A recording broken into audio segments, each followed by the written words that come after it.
I have to say something. I have to point something out. Oh. Honey flavor.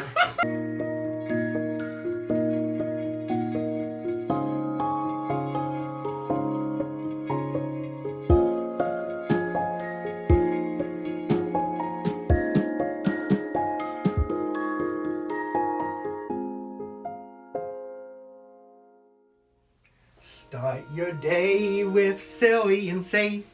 Start your day with sassy and sage. Sincerely, simply, seriously, cereal. Everyone is welcome here. Hi. Hello. I'm really excited for this cereal. Yeah? Excited to see what we've got. Hi everyone, I'm Maxwell.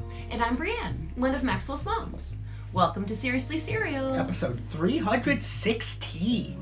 Seriously Cereal is made possible by viewers like you. And by Blue Legacy, a volunteer-run nonprofit dedicated to bringing people together. Find out more at www.seriouslycereal.org. That's right, Spoonie. if you eat your cereal dry, then you're a snacker, like our buddy, Bowler. Hello! Hey. Or if you prefer your cereal with milk, then you are a spooner, like our pal Spoonie, who's also Seriously Cereal's director. Thank you so much, Spoonie. Every month we post episodes with a theme. This month's theme is... Springtime. Ooh, a time of new beginnings. Yeah, starting over, growing, renewing, and cereal. Oh, Kellogg's Corn Flakes, honey flavor. Interesting. Honey flavor Corn Flakes? Yee. Delicious. Maybe. Hopefully. I hope so.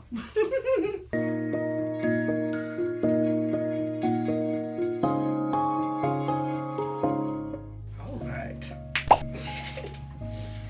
Okay, so I have to say something. I have to point something out. Oh, I think I know what it is. Flavor. Yeah. Yeah. Honey flavor. So yeah, then we're not talking about real honey. Yeah, no, definitely not talking about real honey. There's no honey in the ingredients. Fair. I mean, lots and lots of cereals just have flavoring instead of the actual thing, so that's not too bad, I suppose. Very true. Very true. But so what makes honey flavor Corn Flakes a springtime cereal? Oh. That's what I want to know. You know, honestly, I want to review the cereal because it has bees on the box. Aw, I love bees. Yeah, me too. Bees are a very important part of spring. Yeah, Good choice. thank you. All right, Spoonie, let's learn. Unlike some other bees, honeybees don't hibernate in the winter. They just cluster together inside their hives and keep each other warm. In the early weeks of spring, the temperature is still too cold for honeybees to leave their toasty warm hive. As a matter of fact, it needs to be 54 degrees Fahrenheit for honeybees to even be able to fly. And they'd actually prefer the temperature to be in the 70s. But springtime's longer days and more sunlight signal to the honeybees that it's time to start venturing outside to gather water and start checking their favorite spots for flowers. They'll make honey all the way through summertime. And deep into autumn. As long as it stays above 54 degrees, honeybees will continue to locate flowers, gather pollen and nectar, and make honey. The best temperature for making honey is between 89.6 and 96.8 degrees.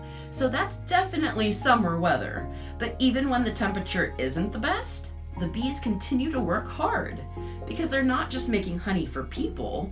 Honey is how they preserve pollen and nectar to last all year round. That's right, bees eat honey. It's their food. Bees making honey in their hives is like squirrels gathering enough nuts to last the winter. Ready over here. Hi, 4 Chameleon. We're ready for nutrition. A serving size of this cereal is... There are calories per serving, and each serving has grams of carbohydrates and grams of added sugar. Children should have no more than 12 grams of added sugar each day, and adults should have no more than 24 to 36 grams of added sugar. Thanks, Forkamillion. Nutrition facts are the facts of life. Agreed. Maxwell, it's another cereal with less than 12 grams of added sugar. Oh, yeah, I was about to mention that, actually. Come on, Kellogg's. We don't need them to be so sweet. Yeah, you can do it. They could have marshmallows. Maybe. Oh, hi, Spider. Hey. Hello? Hello, Seriously Cereal team! I wanted to let you know that the cereal you're reviewing today costs...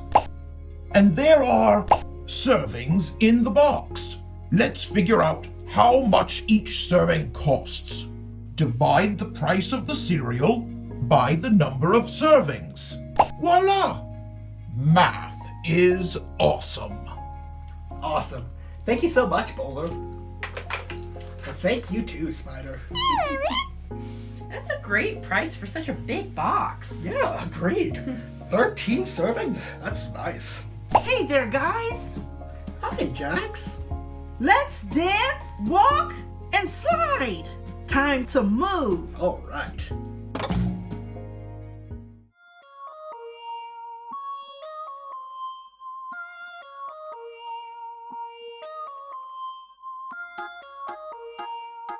Whee!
Whee!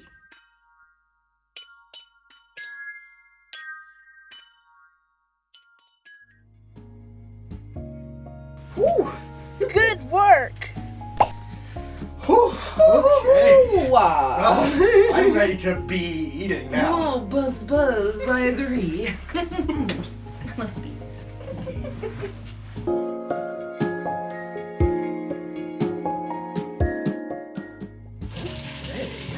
They look like Corn Flakes. That's my first impression.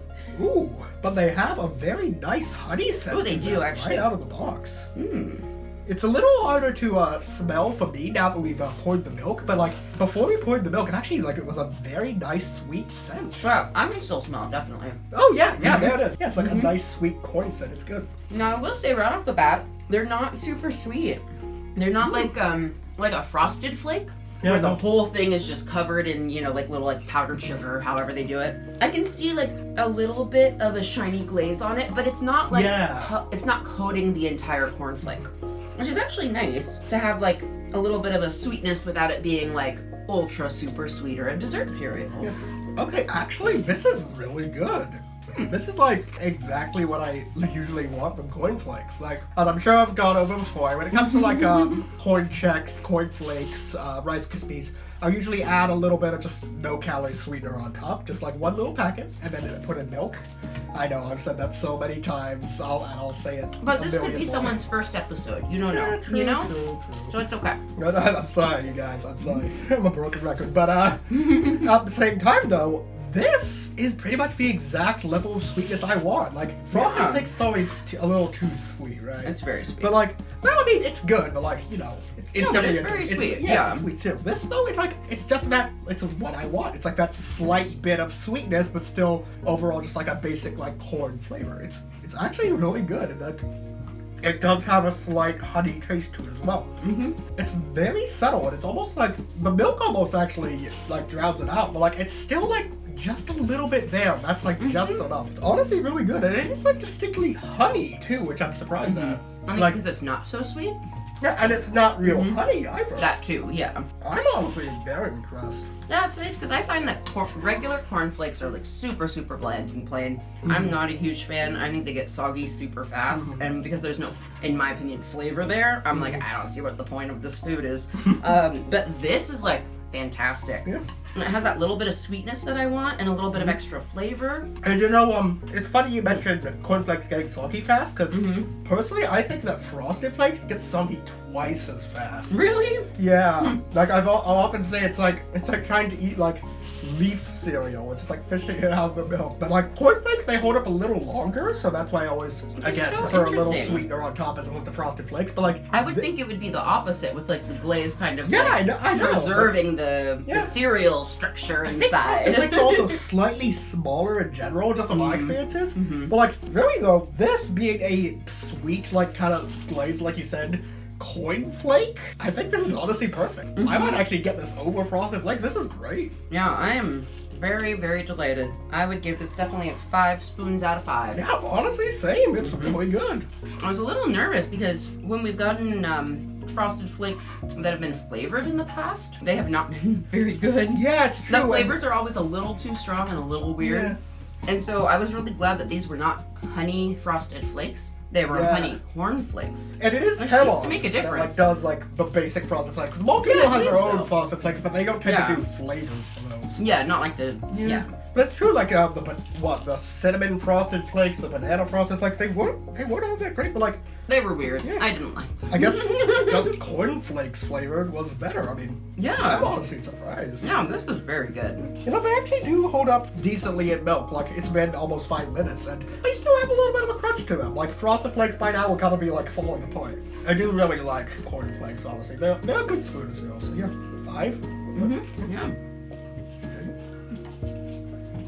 All right, Spoonie. Thank you.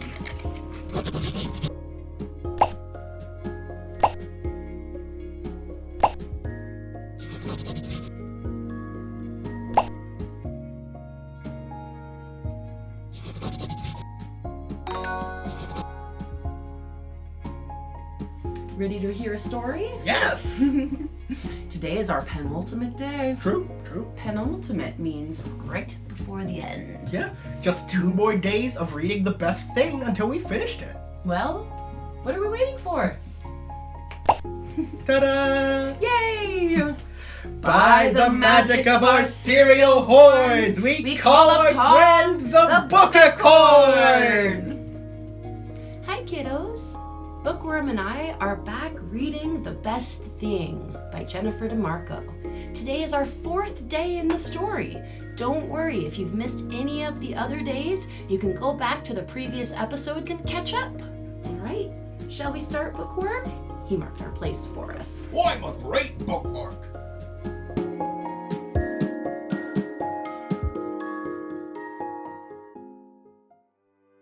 Wow, Natalie whispered, and Sonia smiled. She untied the key from her finger, but then she frowned. Hey, said Sonia, there's no keyhole. They both looked everywhere, but neither of them could find a keyhole anywhere. They tried pushing on the door, but it wouldn't budge. I don't understand, Sonia grumbled in frustration. How are we supposed to get in? Wait, cried Natalie. I think I see some more writing on the door. Natalie took out her magnifying glass and peered at the door. Written in small blue letters were the words, "Hugs are the best thing." Sonia and Natalie looked at each other for a moment. Then they gave each other huge bear hugs. All at once they started to feel warm and tingly. We're shrinking, Sonia exclaimed. They both laughed out loud because they were indeed shrinking smaller and smaller. Soon they were both no bigger than a dime or a penny. Amazing, said Natalie. Amazing, amazing, said Sonia. They walked over to the door. With just one push, the door swung open. Sonia and Natalie looked inside, but they couldn't see a thing. Beyond the door was nothing but darkness. Sonia shivered. Maybe we shouldn't go in there, she whispered, feeling a little scared. Natalie wrapped her arm around Sonia's shoulders. Don't worry, Sonia. Natalie held out her flashlight like a sword. I'll protect you. Natalie turned on the flashlight. There, behind the first door, was another door, and on that door was written the word, "Welcome." There's the keyhole, Sonia pointed. They ran to the second door. While Natalie held the flashlight, Sonia pushed the key into the keyhole and turned the key with all her strength. With a loud clack, the door swung open and sunlight streamed out. It was so bright that Sonia and Natalie couldn't see anything for a moment. When their eyes finally adjusted to the brightness, they could barely believe what they saw. Standing in front of them were 2 smiling ladybugs. The ladybugs shook hands with Sonia and Natalie, and then they turned around, patting their own backs. I think they want to give us a ride, Sonia guessed. The ladybugs hopped up and down. I've never ridden a ladybug before, said Natalie a bit nervously. Neither have I, said Sonia, but it sure looks like fun. No sooner had they climbed onto the back of the ladybugs than they rose up off the ground and into the air. Sonia and Natalie held onto the ladybug's antenna to make sure they didn't fall off. The ladybugs flew higher and higher until Sonia and Natalie could see all of Ladybug Land stretching out below them. There wasn't any grass or trees. Instead, the whole world was made of millions and millions of flowers and leaves and vines in every color and size and shape. The roads were made from silky brown and gold vines, and the houses were made out of flower petals. There were little pools of water at the center of some of the flowers where ladybugs could swim, and wide green leaves where ladybugs could sit and visit in the sun. Look, said Sonia, pointing down at different pairs of ladybugs. There's one ladybug pushing another one on a swing. They circled around and around and saw ladybugs climbing vines together, flying kites together, and having races. They even saw 2 ladybugs having a picnic lunch. In Ladybug Land, no one is ever alone, Sonia said. This is the best place of all. Sonia smiled, but Natalie didn't say anything. Natalie was watching a big ladybug pull a small ladybug in a red rose petal wagon. After flying all around, they finally landed on a huge green leaf, and all the ladybugs gathered around. My name is Sonia, Sonia said, pointing to herself. And this is my big sister Natalie, the best big sister in all the world. Sonia took Natalie's hand. The ladybugs made chittering and clicking sounds, which was how they talked to each other. Some of the ladybugs hopped up and down. Sonia could tell they were happy. Do you have names? Sonia asked the ladybugs. The ladybugs shook their heads. Sonia was surprised. Everyone should have a name, she said. Then Sonia remembered the house game, where she and Natalie had named all the houses in the neighborhood. Natalie, she whispered to her sister, we should give them all names. If we work together, I know we can do it. Natalie looked at Sonia for a long moment. Do you really think I'm the best big sister in all the world? Asked Natalie. Of course, said Sonia. Natalie smiled the biggest smile Sonia had ever seen. Let's do it, cried Natalie, and they began to name the ladybugs. To be continued in the next episode. Thanks for watching, everyone. We're still not big enough to be paid through YouTube, but you can support the show by heading on over to SeriouslySerial.org. Because this show is safe for kids, YouTube turns off comments, but we love hearing from you. Go to SeriouslySerial.org and click the mailbox. Write to us and we might read your message in a future episode. Seriously Serial will be back tomorrow, Sunday, April 30th, for our final springtime episode. See you then. Bye. Start your day with silly and safe. Start your day with sassy and sage. Sincerely, simply, seriously serial.